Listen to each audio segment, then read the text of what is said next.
Before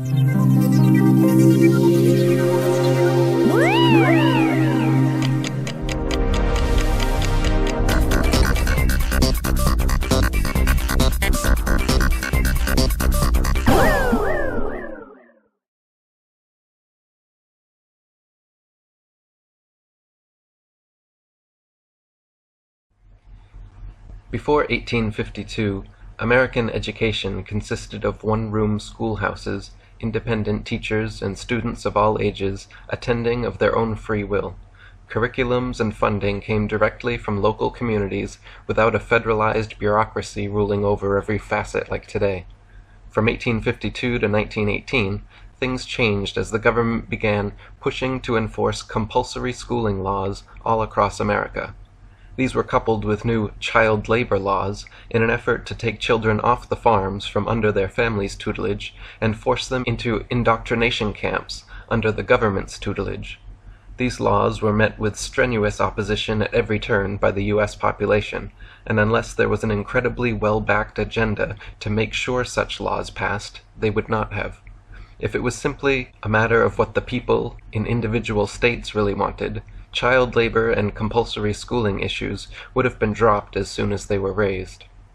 As Edward Ross stated, plans are underway to replace community, family, and church with propaganda, education, and mass media.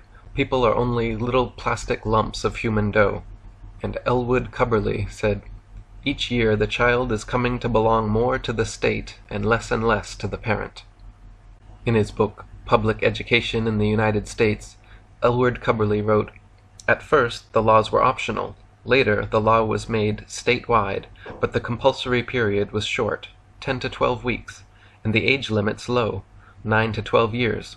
After this, struggle came to extend the time, often little by little, to extend the age limits downward to 8 and 7, and upwards to 14, 15, or 16.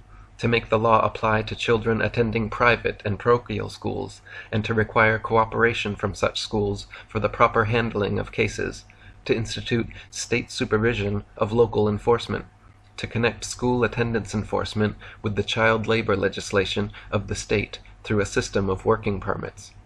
Once federalized mandatory schooling was employed countrywide, the compulsory attendance of 9 to 12-year-olds 10 to 12 weeks a year was incrementally lengthened to the point that nowadays 4-year-olds are entering preschools and 26-year-old doctors are still being indoctrinated almost the whole year long. Ironically, the longer students remain in their respective institutions, the more respect they are generally given in their field.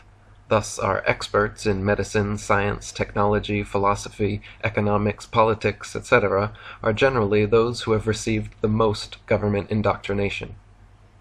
Elwood Cubberley wrote, "Since 1900, and due more to the activity of persons concerned with social legislation and those interested in improving the moral welfare of children than to educators themselves, there has been a general revision of the compulsory education laws of our states, and the enactment of much new child welfare and anti-child labor legislation. These laws have brought into the schools not only the truant and the incorrigible, who under former conditions either left early or were expelled, but also many children who have no aptitude for book learning, and many children of inferior mental qualities who do not profit by ordinary classroom procedures. Our schools have come to contain many children who become a nuisance in the school and tend to demoralize school procedure." At the turn of the 20th century, Cubberley spoke of how children mechanically minded without aptitude for book learning or of inferior mental capacities became a nuisance in the school and tend to demoralize school procedure.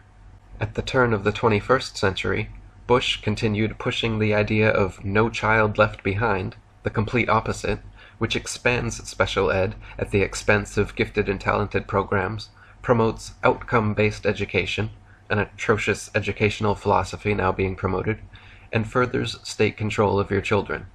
If you believe in the myth of a benevolent nanny state that looks out for your best interests from cradle to grave, no child left behind might fit well into your philosophy, but for independent individuals, lovers of freedom, this is the final step in government mind control. Helen Todd wrote, "In 1909, a factory inspector did an informal survey of 500 working children in 20 factories. She found that 412 of them would rather work in the terrible conditions of the factories than return to school. David Tyack wrote, "In one experiment in Milwaukee, for example, 8,000 youth were asked if they would return full-time to school if they were paid about the same wages as they earned at work. Only 16 said they would." California Education Administrator Elwood Cubberley was the main anti-establishment voice speaking out against the standardizing and enforcement of our schooling. The leading pro-establishment voice was U.S. Commissioner of Education William Torrey Harris. Listen to Harris's words from his 1906 The Philosophy of Education. 99 students out of 100 are automata, careful to walk in prescribed paths, careful to follow the prescribed custom. This is not an accident, but the result of substantial education, which, scientifically defined, is the subsumption of the individual. Is this a sane philosophy of education by anyone's standards? This is the man who gave America scientifically age-graded classrooms to replace the long successful practice of mixed-age schoolhouses. In The Philosophy of Education, Harris wrote his vision of the perfect classroom. The great purpose of school can be realized better in dark, airless, ugly places. It is to master the physical self, to transcend the beauty of nature. School should develop the power to withdraw from the external world. The first federalized education board was the 1870 founded NEA, National Education Administration, which quickly announced that countrywide school science courses must be restructured to teach evolution as fact, not theory. Having gained a fair amount of pull in the NEA, in 1903 John D. Rockefeller created the GEB, General Education Board, in an effort toward this goal of social control. Later, in 1923, he would also create the International Education Board, providing over $20 million to promote education abroad. The Rockefeller, Carnegie, and Ford groups have often funded and thus steered American education more so even than the government. John Taylor Gatto wrote, "Reading through the papers of the Rockefeller Foundation's General Education Board, an endowment rivaled in school policy influence in the first half of the 20th century only by Andrew Carnegie's various philanthropies, 7 curious elements force themselves on the careful reader. 1. There appears a clear intention to mold people through schooling. 2. There is a clear intention to eliminate tradition and scholarship. 3. The net effect of various projects is to create a strong class system verging on caste. 4. There is a clear intention to reduce mass critical intelligence while supporting infinite specialization. 5. There is clear intention to weaken parental influence. 6. There is clear intention to overthrow accepted custom. 7. There is striking congruency between the cumulative purposes of GEB projects and the utopian precepts of the oddball religious sect once known as perfectionism, a secular religion aimed at making the perfection of human nature, not salvation or happiness, the purpose of existence. The agenda of philanthropy, which had so much to do with the schools we got, turns out to contain an intensely political component." Gary Allen wrote, "One would assume that since the Rockefellers are thought of as capitalists, they would have used their fortune to foster the philosophy of individual liberty, but just the opposite is true. We have been unable to find a single project in the history of the Rockefeller Foundations which promotes free enterprise. Almost all of the Rockefeller grants have been used directly or indirectly to promote economic and social collectivism, i.e., socialism." Meyer Kutz wrote, "Philanthropy is the essential element in the making of Rockefeller power. It gives the Rockefellers a priceless reputation as public benefactors, which the public values so highly that power over public affairs is placed in the Rockefellers' hands. Philanthropy generates more power than wealth alone can provide." Rockefeller charity and philanthropy influences many sectors of society, from education to politics to religion. Here's an abridged list of Rockefeller-funded organizations: American Assembly, American Association for the United Nations, American Friends Service Committee, Atlantic Union, Center for Advanced Study in Behavioral Science, Center of Diplomacy and Foreign Policy, Citizens Committee for International Development, Committees on Foreign Relations, Committee for Economic Development, Council on Foreign Relations, Federation of World Governments, Foreign Policy Association, Institute of International Education, Institute for World Order, National Planning Association, U.S. National Commission, the Trilateral Commission, World Affairs Council, and the United World Federalists. Notice any trends? Any doubt regarding the Rockefellers' intent in starting the GEB should be clarified in John Dee's own mission statement, which reads, "In our dreams, people yield themselves with perfect docility to our molding hands. The present education conventions of intellectual and character education fade from their minds, and unhampered by tradition, we work our own goodwill upon a grateful and responsive folk. We shall not try to make these people or any of their children into philosophers or men of science. We have not to raise up from them authors, educators, poets, or men of letters. We shall not search for great artists, painters, musicians, nor lawyers, doctors, preachers, politicians, statesmen, of whom we have an ample supply. The task is simple. We will organize children and teach them in a perfect way the things their fathers and mothers are doing in an imperfect way." This is not a man looking out for the best interest of students. You can get a good sense of his demeanor from statements like "yield themselves with perfect docility to our molding hands," and talking about creating a perfect system of state education better than imperfect parental education. Martin Luther King Jr., for one, disagrees with John D. Rockefeller, saying, "The group consisting of mother, father, and child is the main educational agency of mankind." Who do you agree with? Prior to World War I, in a speech to American businessmen, President Woodrow Wilson admitted similar goals as the Rockefellers, stating, "We want one class to have a liberal education. We want another class, a very much larger class, of necessity, to forego the privilege of a liberal education and fit themselves to perform specific, difficult manual tasks." In 1931, Paul Mantoux, in his Foreword to International Understanding, wrote, "And the builder of this new world must be education. Plainly, the first step in the case of each country is to train an elite to think, feel, and act internationally." In 1932, continuing their effort to change the philosophical goals of American education, the Rockefeller and Carnegie-dominated NEA created the EPC, Educational Policies Commission. Years later, the EPC put together its book, Education for All American Youth, which outlined federal programs for health, education, and welfare to be combined under one giant bureaucracy. It outlined preschool programs, sex education classes, and the removal of local control over educational issues, without seeming to do so. A 1934 NEA report advised, "A dying laissez-faire must be completely destroyed, and all of us, including the owners, must be subjected to a large degree of social control." So these education experts actually speak of themselves as owners and worry about falling under a large degree of the social control which they themselves implement.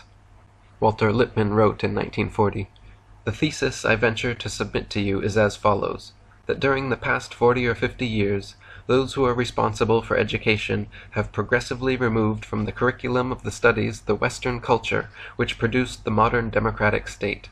That the schools and colleges have, therefore, been sending out into the world men who no longer understand the creative principle of the society in which they must live. That deprived of their cultural tradition, the newly educated Western men no longer possess in the form and substance of their own minds and spirits and ideas the premises, the rationale, the logic, the method, the values of the deposited wisdom which are the genius of the development of Western civilization. That the prevailing education is destined, if it continues, to destroy Western civilization, and is in fact destroying it. I realize quite well that this thesis constitutes a sweeping indictment of modern education, but I believe the indictment is justified, and here is a prima facie case for entering this indictment." In 1942, the Institute of Pacific Relations published Post-War Worlds. In it, P.E. Corbett wrote, "World government is the ultimate aim. It must be recognized that the law of nations takes precedence over national law. The process will have to be assisted by the deletion of the nationalistic material employed in educational textbooks and its replacement by material explaining the benefits of wiser association." In 1946, former editor of the NEA journal, Joy Elmer, published The Teacher and World Government, saying things like, In the struggle to establish an adequate world government, the teacher can do much to prepare the hearts and minds of children for global understanding and cooperation. At the very heart of all the agencies which will assure the coming of world government must stand the school, the teacher, and the organized profession. The next year, in 1947, the American Education Fellowship, organized by establishment minion John Dewey of the Dewey Decimal System, called for the establishment of a genuine world order, an order in which national sovereignty is subordinate to world authority. In October 1947, NEA Associate Secretary William Carr wrote in the NEA Journal that teachers should teach about the various proposals that have been made for the strengthening of the United Nations and the establishment of a world citizenship and a world government. Max Otto in 1949 wrote, "It was natural businessmen should devote themselves to something besides business, that they should seek to influence the enactment and administration of laws, national and international, and that they should try to control education." Elitist Committee of 300 philosopher Bertrand Russell, in his 1951 book The Impact of Science on Society, wrote, "Education should aim at destroying free will, so that after pupils are thus schooled, they will be incapable throughout the rest of their lives of thinking or acting otherwise than as their schoolmasters would have wished. Influences of the home are obstructive, and in order to condition students, verses set to music and repeatedly intoned are very effective. It is for a future scientist to make these maxims precise, and discover exactly how much it costs per head to make children believe that snow is black. When the technique has been perfected, every government that has been in charge of education for more than one generation will be able to control its subjects securely without the need of armies or policemen." In 1953, Carroll Reese, Tennessee congressman and chairman of the RNC Republican National Committee, along with research director Norman Dodd and lawyer Renee Wormser, performed the first and only in-depth investigation into the activities of the Rockefeller, Carnegie, and Ford Foundations and their effect on American education. Renee Wormser wrote that the Reese investigation leads one to the conclusion that there was, indeed, something in the nature of an actual conspiracy among certain leading educators in the United States to bring about socialism through the use of our school systems. They discovered that the Rockefeller Foundation was the primary culprit behind the NEA's rapidly changing policies and the teaching of socialism in America's schools and universities. Wormser continued, "A very powerful complex of foundations and allied organizations has developed over the years to exercise a high degree of control over education. Part of this complex, and ultimately responsible for it, are the Rockefeller and Carnegie groups." During a personal meeting, President Rowan Gaither of the Ford Foundation told Reese Committee Research Director Norman Dodd that "all of us here at the policy-making level of the Foundation have at one time or another served in the OSS, precursor to the CIA, or the European Economic Administration, operating under directives from the White House. We operate under those same directives. The substance under which we operate is that we shall use our grant-making power to so alter life in the United States that we can be comfortably merged with the Soviet Union." As their meeting turned from civil to threatening, Gaither warned Dodd, "If you proceed with the investigation as you have outlined, you will be killed." Fritz Springmeier wrote, "This was the situation in the 1950s when the Reese Committee briefly investigated. The Rockefeller-Carnegie groups have continued basically unopposed for the next 40 years in controlling education. One of the educational book producers is Grolier Inc. Avery Rockefeller Jr. sits on Grolier Inc.'s board meetings. Another interesting board member is Theodore Waller, who is the director of Grolier Inc. He was a member of the International Book Committee of UNESCO." In the mid-60s, the Education Department produced a document called Designing Education, which advised each state to lose its independent identity as well as its authority, in order to form a partnership with the federal government. Another important document at the time was Benjamin Bloom's Taxonomy of Educational Objectives, which was used as a tool to classify the ways individuals are to act, think, or feel as the result of some unit of instruction. using B.F. Skinner's operant conditioning and other new behavioral psychology models, American education shifted focus towards emotional and outcome-based learning, so-called values clarification, and sensitivity training. As noted by Ph.D. Superintendent of South St. Paul, Minnesota Schools, Ray Powell, in 1975, quote, "It's all brainwashing."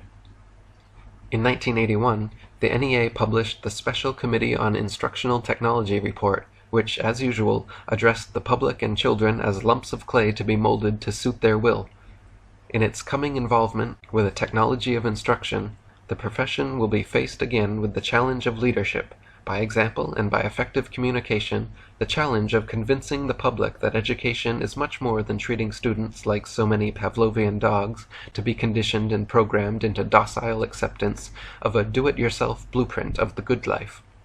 Through outcome-based learning and other sophisticated standardized mind control methods, which continue being refined to present day, our government schools are perpetually preparing a new workforce for job specialization.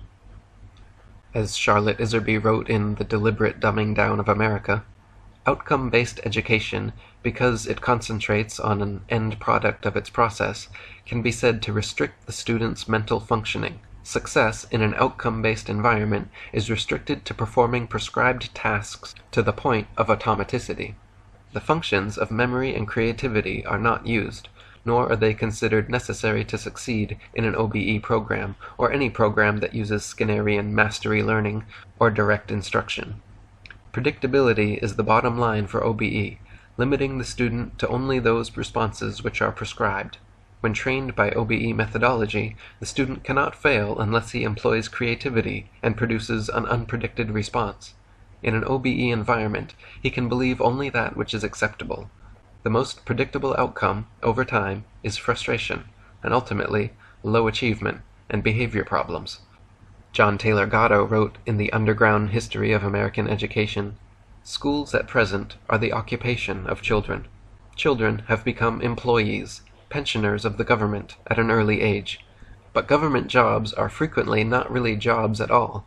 That certainly is the case in the matter of being a school child.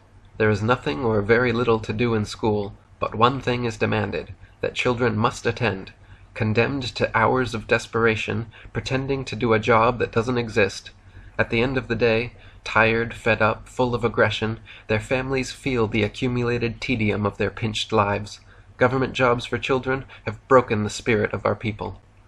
During the Reagan administration, U.S. Department of Education's senior policy advisor was Camden, Maine School Board Director Charlotte Iserby. Iserby has long been an appreciated voice of opposition to outcome-based education and Skinnerian methodology. She recently compiled a mammoth informative expose of the devolution of American education called The Deliberate Dumbing Down of America. She explains how, quote, "an alien collectivist socialist philosophy, much of which came from Europe, crashed onto the shores of our nation, bringing with it radical changes in economics, politics, and education, funded, surprisingly enough, by several wealthy American families and their tax-exempt foundations.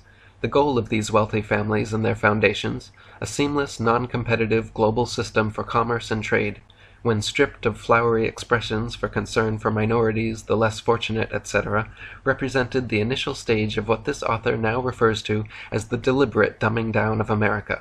70 years later, the carefully laid plans to change America from a sovereign constitutional republic with a free enterprise economic base to just one of many nations in an international socialist collectivist system, New World Order, are apparent. Only a dumbed-down population with no memory of America's root as a prideful nation could be expected to willingly succumb to the global workforce training planned by the Carnegie Corporation and the John D. Rockefellers. John Taylor Gatto, author of The Underground History of American Education, was New York Teacher of the Year for the third time in 1991 when he quit his 30-year teaching career, saying that he was, quote, "no longer willing to hurt children." He wrote, "I feel ashamed that so many of us cannot imagine a better way to do things than locking children up all day in cells instead of letting them grow up knowing their families, mingling with the world, assuming real obligations, striving to be independent and self-reliant and free. I don't mean to be inflammatory, but it's as if government schooling made people dumber, not brighter. made families weaker, not stronger. The training field for these grotesque human qualities is the classroom. Schools train individuals to respond as a mass. Boys and girls are drilled in being bored, frightened, envious, emotionally needy, and generally incomplete. A successful mass production economy requires such a clientele. A small business, small farm economy like that of the Amish requires individual competence, thoughtfulness, compassion, and universal participation. Our own requires a managed mass of leveled, spiritless, anxious, familyless, friendless, godless, and obedient people who believe the difference between Cheers and Seinfeld is a subject worth arguing about.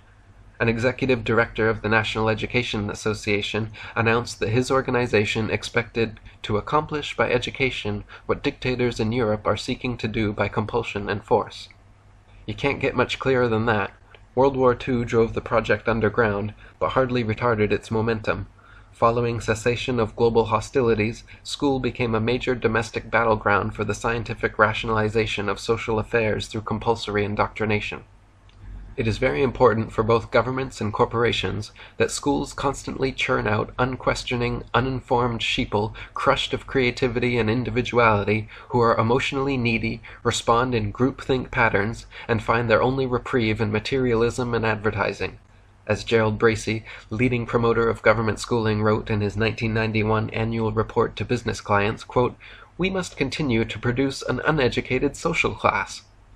Lifetime Learning Systems, a new corporation helping advertisers infiltrate our schools, said to its clients, quote, "School is the ideal time to influence attitudes, build long-term loyalties, introduce new products, test market, promote sampling and trial usage, and above all, to generate immediate sales." Suzanne Cornforth, of Paschal and Associates Public Relations Consultants, was quoted in the New York Times on July 15, 1998, saying, "Today's corporate sponsors want to see their money used in ways to line up with business objectives. This is a young generation of corporate sponsors, and they have discovered the advantages of building long-term relationships with educational institutions."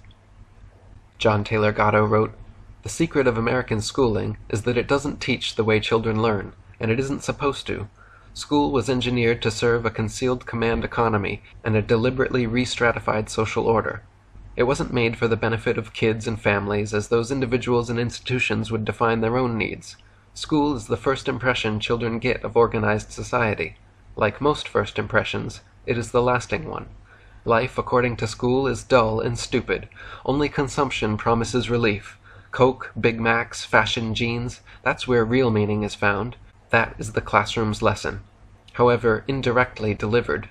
Advertising, public relations, and stronger forms of quasi-religious propaganda are so pervasive in our schools, even in alternative schools, that independent judgment is suffocated in mass-produced secondary experiences and market-tested initiatives.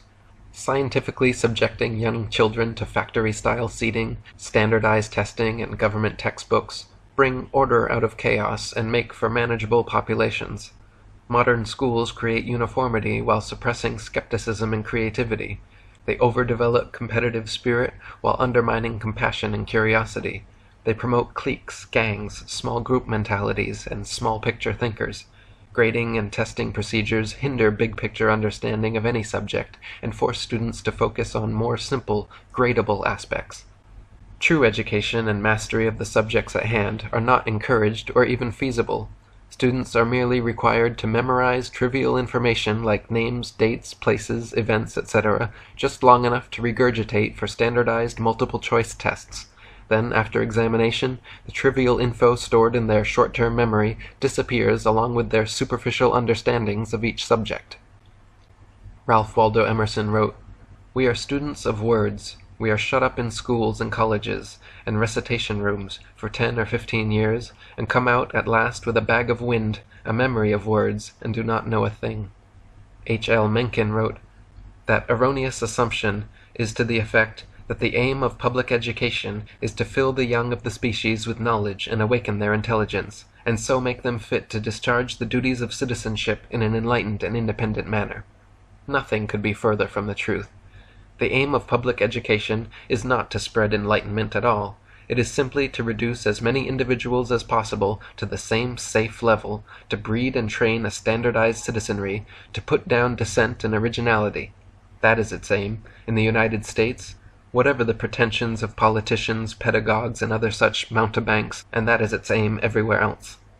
John Stuart Mill wrote, "A general state education is a mere contrivance for molding people to be exactly like one another, and as the mold in which it casts them is that which pleases the predominant power in the government, it establishes a despotism over the mind."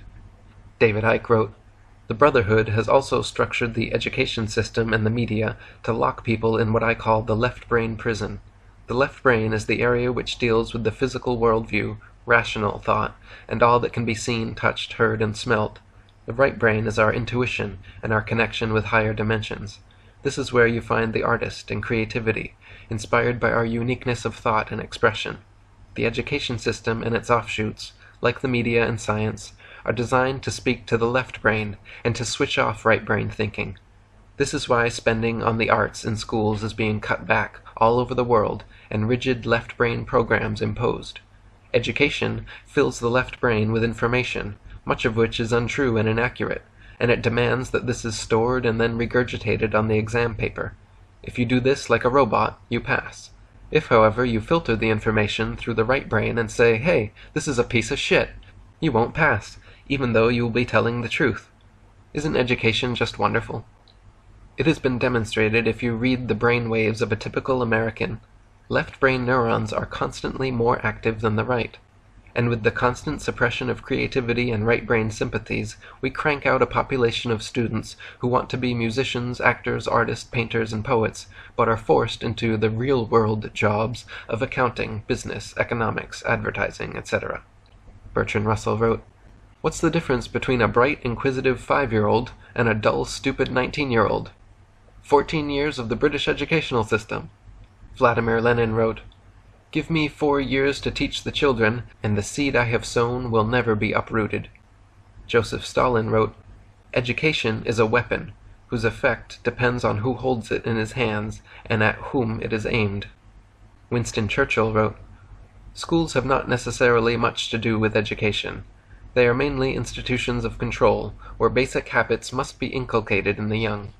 Education is quite different, and has little place in school." Isabel Patterson wrote, "A tax-supported, compulsory educational system is the complete model of the totalitarian state." Every day, all over the world, millions of bright young minds are spending the best years of their lives being herded around by governments like cattle, responding to bells, whistles, and other Pavlovian and Skinnerian conditioning.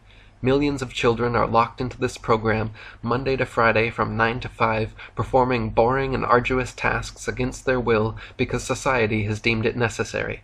Just like the workplace, only unquestioning compliance is rewarded, and your only reprieves are snack breaks and lunchtime, which are withheld from you like salivating dogs until the bell rings. Meanwhile, you anxiously sit in rigid rows, all facing the big boss at the blackboard, focused on fantasy objectives, conditioned to view other students as competitors and hindrances. John Taylor Gatto wrote, "By bells and other concentration-destroying technology, schools teach that nothing is worth finishing because some arbitrary power intervenes both periodically and aperiodically. Love of learning can't survive this steady drill. Students are taught to work for little favors and ceremonial grades which correlate poorly with their actual ability. By addicting children to outside approval and nonsense rewards, schools make them indifferent to the real power and potential that inheres and self-discovery reveals. Schools alienate the winners as well as the losers. By stars, checks, smiles, frowns, prizes, honors, and disgraces, schools condition children to lifelong emotional dependency. It's like training a dog. The reward-punishment cycle, known to animal trainers from antiquity, is the heart of a human psychology distilled in the late 19th century, Leipzig, and incorporated thoroughly into scientific management revolution of the early 20th century in America. Half a century later, by 1968, it had infected every school system in the United States. Each day, schools reinforce how absolute and arbitrary power really is by granting and denying access to fundamental needs for toilets, water, privacy, and movement. In this way, basic human rights, which usually require only individual volition, are transformed into privileges not to be taken for granted. School teaches how hopeless it is to resist, because you are always watched. There is no place to hide, nor should you want to. Your avoidance behavior is actually a signal you should be watched even more closely than the others. Privacy is a thought crime. School sees to it that there is no private time, no private space, no minute uncommanded, no desk free from search, no bruise not inspected by medical policing or the counseling arm of thought patrols. Marvin Minsky wrote, "It seems to me that much of what we call education is really socialization. Consider what we do to our kids. Is it really a good idea to send your 6-year-old into a room full of 6-year-olds, and then the next year to put your 7-year-old in a room full of 7-year-olds, and so on? A simple recursive argument suggests this exposes them to a real danger of all growing up with the minds of 6-year-olds. And, so far as I can see, that's exactly what happens. Our present culture may be largely shaped by this strange idea of isolating children's thought from adult thought. Perhaps the way our culture educates its children better explains why most of us come out as dumb as they do than it explains how some of us come out as smart as they do." William Damon wrote, "There has never in the history of the civilized world been a cohort of kids that is so little affected by adult guidance and so attuned to a peer world. We have removed grown-up wisdom and allowed them to drift into a self-constructed, highly relativistic world of friendship and peers." John Gatto wrote, "Don't let a world of funny animals, dancing alphabet letters, pastel colors, and preachy music suffocate your little boy or girl's consciousness at exactly the moment when big questions about the world beckon. Funny animals were invented by social engineers. They knew something important about fantasy and social engineering that you should teach yourself. Does all this age-graded, childish edutainment serve to make education more fun or more trivial and superficial? As cute as they may be, are Disney, Barney, Sesame Street, and others what is best for our children? Are textbooks with bright color pictures helpful or distracting?" Thomas Hodgkin wrote, "Men had better be without education than be educated by their rulers." Leo Tolstoy wrote, "Take at hazard 100 children of several educated generations and 100 uneducated children of the people, and compare them in anything you please, in strength, in agility, in mind, in the ability to acquire knowledge, even in morality, and in all respects you are startled by the vast superiority on the side of the children of the uneducated." George Bernard Shaw wrote, "My schooling not only failed to teach me what it professed to be teaching, but prevented me from being educated to an extent which infuriates me when I think of all I might have learned at home by myself." John Taylor Gatto wrote, "Samuel Johnson entered a note into his diary several hundred years ago about the powerful effect reading Hamlet was having upon him. He was 9 at the time. Abraham Cowley wrote of his infinite delight with Spenser's Faerie Queene, an epic poem that treats moral values allegorically in 9-line stanzas that never existed before Spenser, and hardly since. He spoke of his pleasure with its stories of knights and giants and monsters and brave houses. Cowley was 12 at the time. It couldn't have been an easy read in 1630 for anyone, and it's beyond the reach of many elite college graduates today. What happened? The answer is that Dick and Jane happened. Frank had a dog. His name was Spot. That happened. There are many ways to burn books without a match. You can order the reading of childish books to be substituted for serious ones, as we have done. You can simplify the language you allow in school books to the point that students become disgusted with reading because it demeans them, being thinner gruel than their spoken speech. We have done that too. One subtle and very effective strategy is to fill books with pictures and lively graphics, so they trivialize words in the same fashion the worst tabloid newspapers do, forcing pictures and graphs into space where readers should be building pictures of their own, preempting space into which personal intellect should be expanding. In this, we are the world's master. George Washington attended only 2 years of formal schooling in his life. Abraham Lincoln had only 50 weeks of schooling, and even that was seen as a waste of his time by his relatives. In 1840, the rate of complex literacy in the U.S. was incredibly high, between 93 and 100%. The Connecticut census showed only 1 of every 579 people was illiterate. Over a century and a half later, in 1993, the National Adult Literacy Survey reported that 1 in every 5 Americans was illiterate. The 1993 survey represented 190 million U.S. adults over age 16 with an average school attendance of 12.4 years. 42 million were completely illiterate.